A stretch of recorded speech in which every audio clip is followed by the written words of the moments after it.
போச்சு. எப்பா என்னப்பா நீங்களும் உங்க நடையும் இத மாத்திக்கவே மாட்டீங்களா? என் செய்தம்மா, அது நான் நாடகத்தில் நடித்து நடித்து என் நடை, உடை, பாவனை அனைத்தும் அப்படியே உடம்போடு ஊறிவிட்டதம்மா. இந்த ராஜநடையை கண்டுதானே அக்காலத்து மக்கள் என்னை ராஜா பொன்னம்பலம் என்று பாராட்டி மகிழ்ந்தார்கள். அறியாயோ? அறிஞ அறிஞ. ஐயா வாருங்கள் வாருங்கள், வாசனத்தில் அமருங்கள். சற்று பொருங்கள், இதோ வருகிறேன். ஆமா, என்னமோ ராஜான்னு சொன்னேன். சாதாரணமா அதான் இவருடைய பெருந்தன்மை. பரம்பரை ராஜா இல்லையா? நேத்து வந்தவரா? எப்பா நான் சொல்றத கேளுங்கப்பா. என்னது? ஒரே அசிங்கமா இருக்குது. அசிங்கமா இருக்கா? ஆமா, கொண்டாங்க அப்படி கொண்டாங்க. அத கூட கழட்டுங்க, இது அசிங்கமா தான் இருக்கு. ஐயா ராஜா பொன்னம்பலம் அவர்களே, இதோ வந்தோம் வந்தோம்.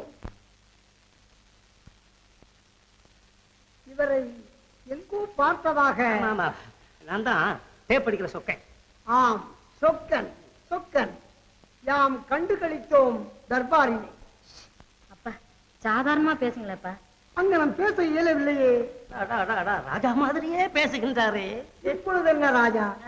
அந்த காலத்திலே 1000 பேர் மத்தியில் என்னத்துக்கு பழைய கதையெல்லாம்? இப்ப நடக்க வேண்டியதை கவனிப்போம். உட்காருங்க உட்காருங்க. நீங்க கேட்ட 3 கேள்விக்கும் பதில் கொண்டாந்துருக்கிறேன். அதே கேள்வியை மறுபடியும் கேளுங்க. அதுதானே முடியாது. அந்த கேள்விகளுக்கு நீ வேற யாருக்கிட்டையாவது பதில் கேட்டுக்கிட்டு வந்திருப்ப. இன்னைக்கு வேற கேள்வி. எதுக்காக புது கேள்வி? அந்த பழைய கேள்வி சரி. புது கேள்வி என்ன கேள்வி? முதல் கேள்வி, ஒரு குளத்துல கொஞ்சம் பூ இருந்தது. கொஞ்சம் குருவிகள் பறந்து வந்து அந்த பூ மேல உட்கார்ந்தது. ஒவ்வொரு பூவுலையும் 2 குருவியா உட்கார்ந்தா ஒரு பூ மிச்சம். ஒவ்வொரு குருவியா உட்கார்ந்தா ஒரு குருவி மிச்சம். அப்படின்னா அந்த குளத்துல எத்தனை பூ இருந்தது, எத்தனை குருவி பறந்து வந்தது? ஐய, இது என்னத்துக்கு குளமும் குருவியும்? கணக்கு போடுறதுன்னா 10ம் 5ம் என்ன, 4ம் 3ம் என்ன, 4ம் 3ம் 4 3மா? எப்படி? அது அவன் என்ன சொல்றான் தெரியுமா? 3 பூவு 4 குருவி அப்படி பறந்து வந்தது. 2 குருவி உட்கார்ந்தது, ஒரு பூ மிச்சம். அப்புறம் பறந்தது குருவி ஒவ்வொன்னா உட்கார்ந்தது, இப்ப ஒரு குருவி மிச்சம். அண்ணே சரியா சொன்னான்ல? ஆமா சொன்னேன். ஆஹா, மருமகனே மகிழ்ந்தோம் மகிழ்ந்தோம். மகளே, அடுத்த கேள்வி என்ன? அடுத்த கேள்வியா? வாங்க, இத படிச்சு சரியான அர்த்தம் சொல்லணும். உப்புமா மாமா மாமா மா மாமா மாமா மா. சரி சரி, அது ஒன்னா எண்ணு, எத்தனைமான்னு எண்ணு எண்ணு எண்ணு. சரிதான். உப்புமா 1மா 2மா 9மா 10மா. உப்புமா 10மா. உப்புமா 10மா. உப்புமா 10மா. அப்பா இன்னும் ஒரு கேள்வி இருக்கு. இனிமேல் சோதனை. வெற்றிக்கு அறிகுறியாக மாலையை போடு. அங்கே போடுகிறாய் மாலையை. நான் கேட்ட கேள்விக்கெல்லாம் அதனால அவர்கள் ஆரம்பிச்சாரு முடிச்சவன்.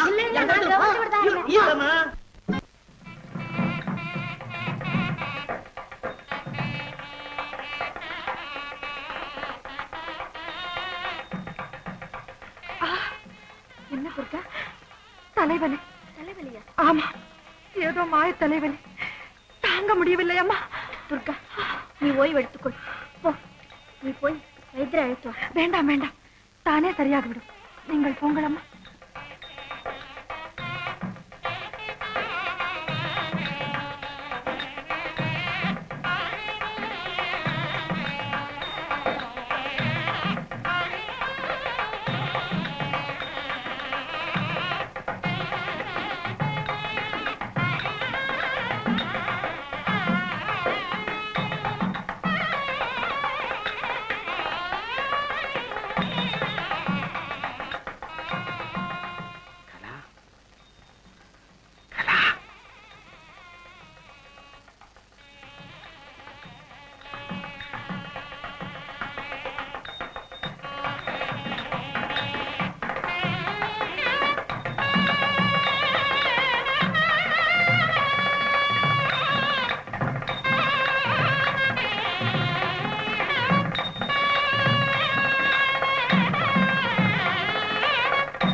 இப்போது தலைவலி எப்படி இருக்கிறது? கொஞ்சம் தேவலை அம்மா. நான் தான் உங்கள் கல்யாணத்தை காண கொடுத்து வைக்காத பாதியாகிவிட்டேன். கவலைப்படாதே துர்கா.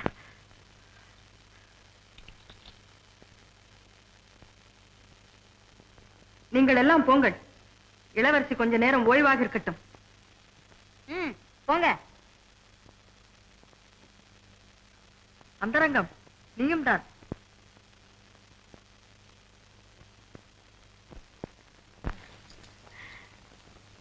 ஏனம்மா, திருமண மேடையில் அவரும் நீங்களும் ஜாடமாடையாக ஏதாவது?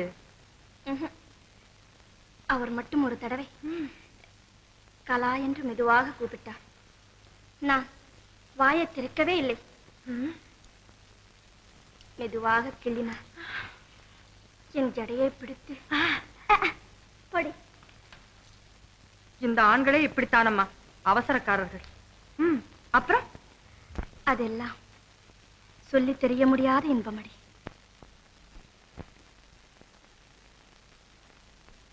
களைப்பாக இருக்கிறதா அம்மா? கொஞ்சம் பால் குடியுங்க. என் உள்ளம்தான் இனித்துக் கொண்டிருக்கிறது. இது எதற்கடி? கொஞ்சமாவது சாப்பிடுங்களம்மா.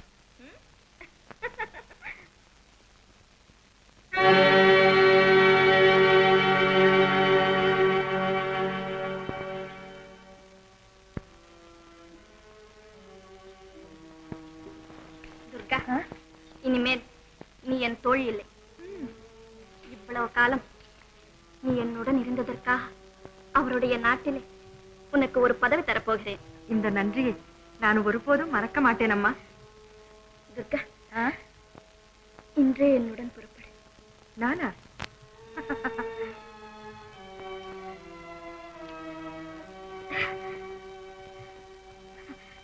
துர்கா, என்னம்மா? தூக்கமாய் வருகிறதடி.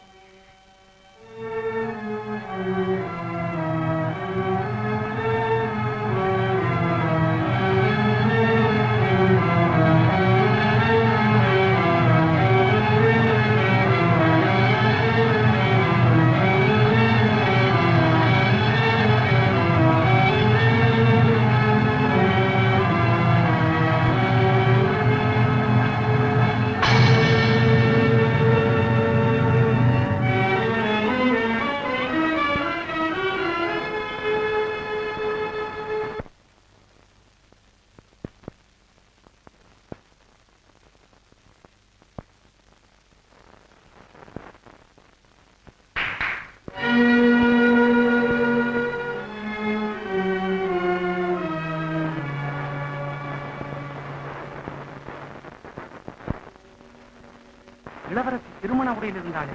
ஆமாம், மாற்றி விட்டேன். மற்றவர் கண்களிலே மண்ணை தூவ. சபாஷ். துர்கா, நீ ஒரு நாட்டின் மதிமந்திரியாக இருக்க வேண்டியவள். இல்லை, மகாராணியாகவே இருக்க வேண்டியவள். காலம் வரும். துர்கா, இந்த உதவியை ஒரு நாள் நான் மறக்கவே மாட்டேன். சீக்கிரம்